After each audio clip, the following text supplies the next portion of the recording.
Absolutely. In fact, as you said, the fact that, see, some things we won't be able to control. I think with power dialers, people will get more and more dials, and connect rates most likely will keep either reducing or maybe, staying where they are on the lower end, unlikely that they are going to increase. Therefore, like when you do get the connect, in that moment, being able to capitalize on it and make it work and not flub it, or you know not lose the opportunity, either because the conversation was not relevant, the talking points were not relevant, or the initial skills, conversational skills were lacking. The price becomes very heavy to pay, uh, more than ever. Like earlier, you could say, okay, one bad call, no worries, I'll dial them again. As Jan said, now the opportunity, once you've missed it a couple of times, you may never get the chance again to talk to them. Who knows? Absolutely. So It's funny that you say that, because I just changed my phone provider, so my private number is now in the list of real estate agents. So I get like 10 cold calls a day, and it's quite nice because you get to hear different scripts, and they always start with, "Hey, are you living in X, Y, and Z apartment?" And you can so clearly hear this is a scripted script, right? Because everybody's using the same. So I frankly enjoy them. But some are just so bad where you can hear like, "Hey, insert name, apartment number, insert apartment number. How are you doing today?" Right? So I think when we come to some cold call stories, we're also curious to hear what you are doing and hearing right now. But you really find great stories. Either they go two ways, right? Either you get destroyed. I remember that I posted about it, I think yesterday. The guy completely destroyed me on the phone. So it was a prospect, and you in the morning, you always get the opens. We had sales off at the time, so you would always open 2 times, and you get super excited, right? I even sent a video. They clicked the video 7 times. So I called the guy after that, and you think you have him, right? You're so sure that, they forward this, they love it, blah, blah, blah. And the guy completely destroyed me. Like he told me I had some references that were valid in my email as well. He had emailed all the companies, and apparently they didn't know about us. So he said like that I'm infringing and lying in my email. So he completely destroyed me. So that's what happened to me. I was really sad about that. But then there are other stories that can happen. I was really innocent when I started. So the person I called, she immediately hang up on me. I was like, "Hey, this is Jan from Pleo," and she just hang up for me. But I thought the connection dropped. So I double dialed her. I was like, "Hey, listen, I think our connection just dropped." And then we had a really laugh about it. He said to me, "No, I was just hanging up because I don't want to call you." And then I came in and said, "Hey, listen, don't you want to hear why I called you? I have a pretty good reason."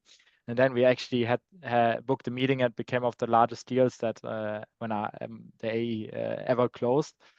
So it's really funny on how coincidence play a role in those stories. I don't know about persistence. yeah. Sometimes you just gotta be naive. I don't know about who you, Alan, Leon, Sachet, Pim, a few of other stories to share. I mean, I have one that I think that I'm thinking backwards, and the moral of the story, it's well, I will tell you at the end, basically. But the story is something that I guess that all of us feel related with. That it's basically picking up the phone, calling someone, and whenever the prospect picks up, I did 2 things that killed the conversation. That it's, first of all, asking if the person is that person, right? Like, "Hey, is this Jan?" Okay, I mean, if you don't know who you're calling, at least pretend that you know, right? So in your prospect mind, it's okay, someone is calling me, they are trying to sell me something, and in the first moment that I pick up, they are asking if I'm that person, first of all. So first mistake, I was pretty innocent at the beginning. And the second point, and here is where the magic happens in terms of the lesson learned from my side, was that okay, yes, you're the prospect told me, "Yes, I'm Jan." And I was like, "Oh, great to connect. So sorry for bothering you. It will be just a minute. I promise you, I'm not selling anything here, but I want to tell you, blah, blah, blah." And I started pitching for sure, right? So he made a hard stop and started insulting me. And then he asked me, hey, where did you get my information? Who are you? And how do I know that you represent the company that you're saying you represent? And it was like, I freezed out, to be honest. He started insulting me, so I hung up. So the lesson learned was, hey, you know what? Never start a conversation apologizing or putting yourself in an inferiority level. If you're why that happened? Because as I was saying before, I had no idea what I had to do. I had no idea how to start a conversation, and I had no idea what trigger or what relevant information should I use in order to make the conversation really pleasant for the prospect. I just wanted to pitch my product, so I started, hey, is this you? Yes. Okay, so listen to me, because I have to hit a quota. And there's not going to happen, right? So what I did after that was send an email to this guy saying, hey, I'm so sorry, I freezed up. You started insulting me. You wanted to make sure who I am. Here is an email from the company, corporate email, just to make sure that you know who I am. I won't bother you again. Sorry for that. I was like, that day I stopped calling. I think that was my third call of the day and my last one. And the lesson was that, like, hey, I need to become better, not only in the soft skill of how to have a conversation as a seller, but also what I need to say, right? I don't need to speak about myself. I don't need to be apologizing. These people are not my friend. I need to have a pleasant conversation that they want to hear. So then I can book a meeting and start my sales process, right? So yeah, I mean, I can count hundreds of stories, but this is one that I have in my heart that taught me something at the beginning, to be honest. Yeah, I think, Alan, how it was, at least how I got taught it, like I identify too much with being a salesperson. And what I mean by that is that you call and you just blast out the script that you learn. And you don't listen. Right? Like, Yep. hey, Satwick, this is what we do. And you were just so happy that you could say the script. And this is what happens a lot of times, at least when I started, was like, hey, here's the script, like you got to learn this by heart. I mean, Sasha, I see you smiling. Probably the same happened to you as well, but like you just blast it out. And I think that's something we need to be aware of, that like it's a goddamn conversation, right? And you're eye to eye, especially as a junior rep. Like most of us, we start with cold calling as a junior position. It's hard, man. Like I got so scared. I'm calling the German Mittelstand, like it's all like family owned, fifth generation corporations. They hate it, right? But you know, when you have a good reason and you actually can help, then becomes a whole different conversation. I'm curious to jump into this a little bit later, but I just said to jump in because that's a script, right? And you read it and then you think, now it's going to bite, right? I was reading the book. We have a question here in the crowd from Diego Armando. And Diego says, how can you avoid being invasive with cold calls? I consider that in LATAM, it is not used to have this approach, but rather by email or WhatsApp. That's a great question, Diego. If you want, I can take this one as I'm coming from LATAM. I'll go ahead. And, I don't know, Diego, who are you selling or what specifically are you selling as a solution? But I can tell you that my experience, I'm originally from Argentina. I live in Spain. My experience is digital solutions. Great. It's selling to the US and Europe mainly. But I had my full background in Latin America. And what I learned is that for sure, the cultural aspect matters a lot. There's no way that you can sell the same to someone, for example, team in Atlanta, to a person in Singapore or in London.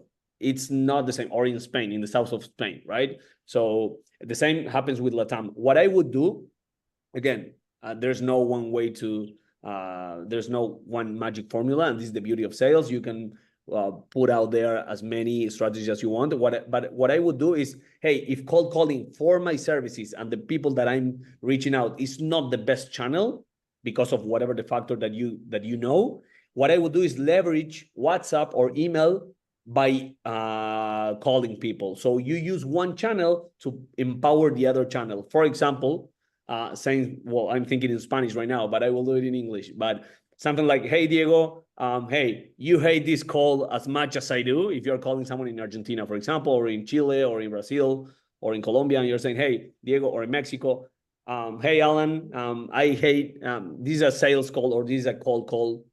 I'm calling you out of the blue. You weren't expecting my call, and I hate doing this call as much as you receiving it.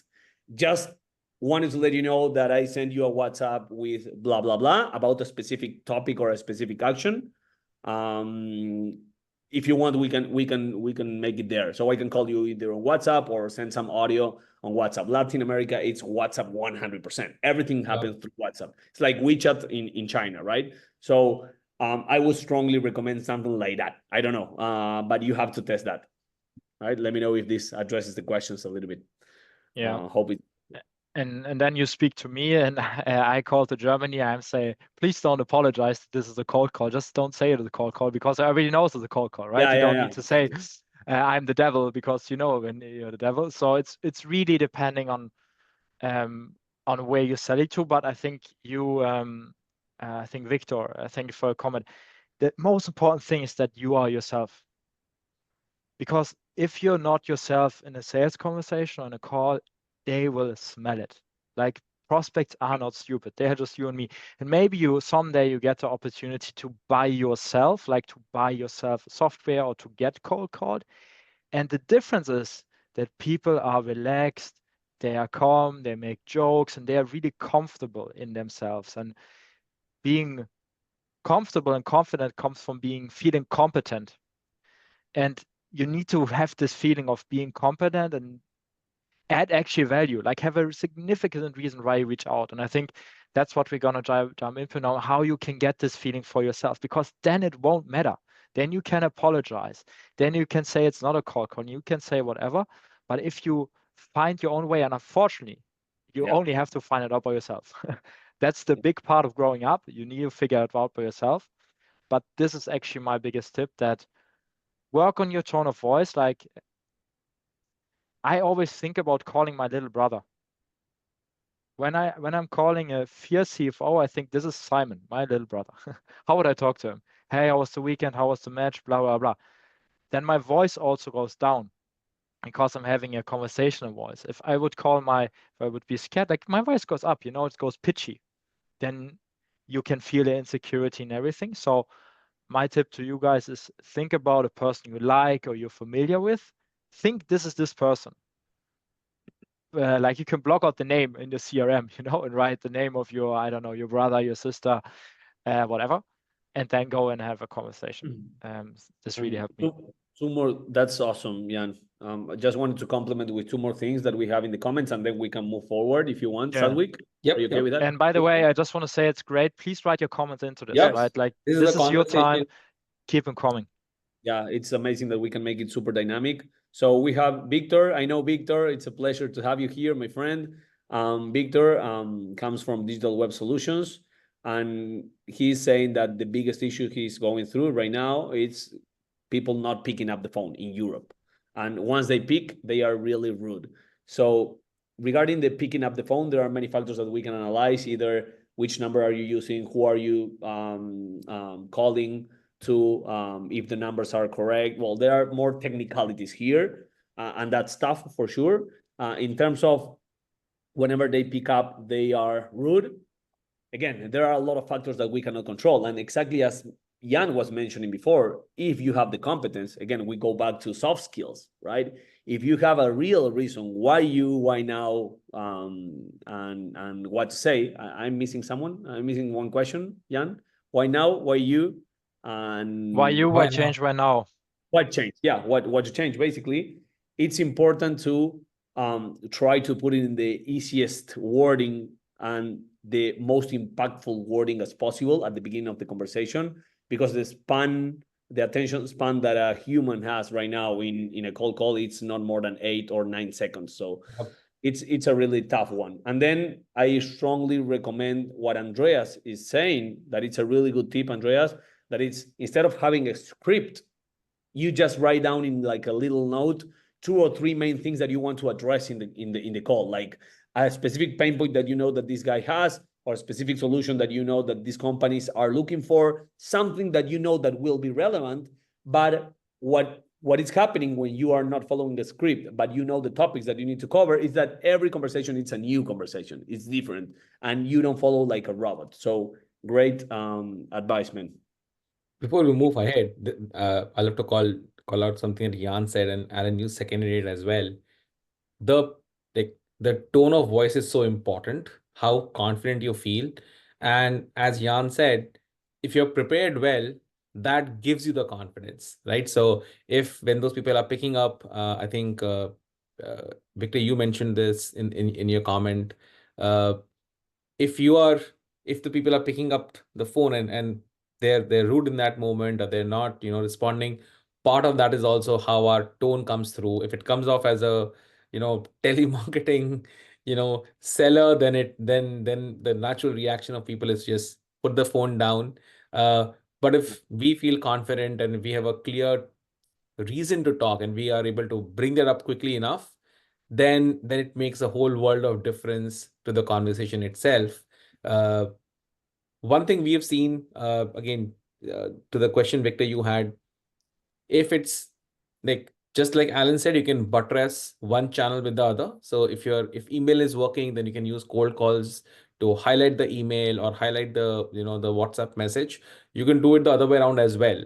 Like one thing our team has been doing is, especially for senior folks, before doing a cold call to them, we have a rule of at least three touch points, like three usual LinkedIn comments, uh, to engage with that person, have some visibility with them, and then try and cold call them, so that when the connection happens, you can reference to the post, you can reference to the comment, and hopefully that leader has seen it as well, because LinkedIn comments are far more engaging than, say, a direct message.